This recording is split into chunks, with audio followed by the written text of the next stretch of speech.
ജലീൽ സ്വാഭാവികമായിട്ട് തോറ്റുപോയി. ജലീലിൻ്റെ നമ്മുടെ തോൽവി ജയമൊന്നൊരു പ്രശ്നമല്ല. പുള്ളി ഒരു ലക്ഷ്യത്തിന് വേണ്ടിയിട്ടാണ് ഫൈറ്റ് ചെയ്തത്.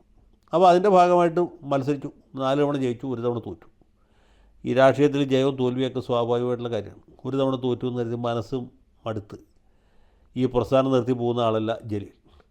അങ്ങനെ അദ്ദേഹം പൊതുരംഗത്ത് തുടരാൻ തീരുമാനിച്ചു. ആദ്യം ഉപേക്ഷിച്ച് പോകാൻ തീരുമാനിച്ചത്, ഇപ്പോൾ അത് ഉപേക്ഷിക്കേണ്ടതില്ല എന്ന് തീരുമാനിച്ചു. അദ്ദേഹം പൊതുരാഷ്ട്രീയത്തിൽ നിൽക്കാൻ തീരുമാനിച്ചു. എന്ന് മാത്രമല്ല, ഇത്ര നാൾ സഹയാത്രികനായിരുന്നുള്ളൂ. ഇനി അങ്ങനെയല്ല, പുള്ളി പാർട്ടി അംഗത്വം എടുത്തു. ഇനി അങ്ങോട്ട് ലോക തൊഴിലാളി വർഗത്തിൻ്റെ മോചനത്തിലാണ് പുള്ളിക്ക് താല്പര്യം. ഇന്ത്യയെ സായുധ സമരത്തിൽ കൂടി മോചിപ്പിക്കാൻ കഴിയുമെങ്കിൽ അതിനുവേണ്ടി ശ്രമിക്കും. അതല്ല, പാർലമെൻ്ററി പാതയിൽ കൂടിയാണ് മുന്നോട്ട് പോകാൻ ഉദ്ദേശിക്കുന്നതെങ്കിൽ ആ വഴിക്ക് പോകും. രണ്ടായാലും KT ജലീൽ വച്ചകാലം പുറകോട്ടില്ല.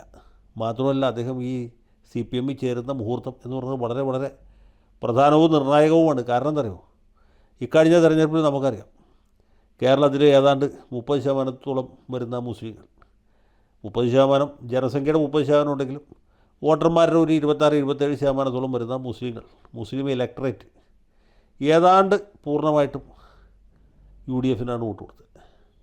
LDF വോട്ട് കൊടുത്തവരേ ഇല്ല എന്ന് ഞാൻ പറയില്ല. ഒരു 3%, 4% ചിലപ്പോൾ കൊടുത്തതാണ്, അത്രേ ഉള്ളൂ. ബാക്കി മുഴുവനും തന്നെ UDF പോയത്. അങ്ങനെ ഒരു സാഹചര്യത്തിൽ മലപ്പുറം ജില്ലയിൽ പ്രത്യേകിച്ചും ഒരു സീറ്റ് പോലും LDF ജയിക്കാൻ പറ്റില്ല. താവന്നൂർ പൊന്നാനിയും തോറ്റുപോയി.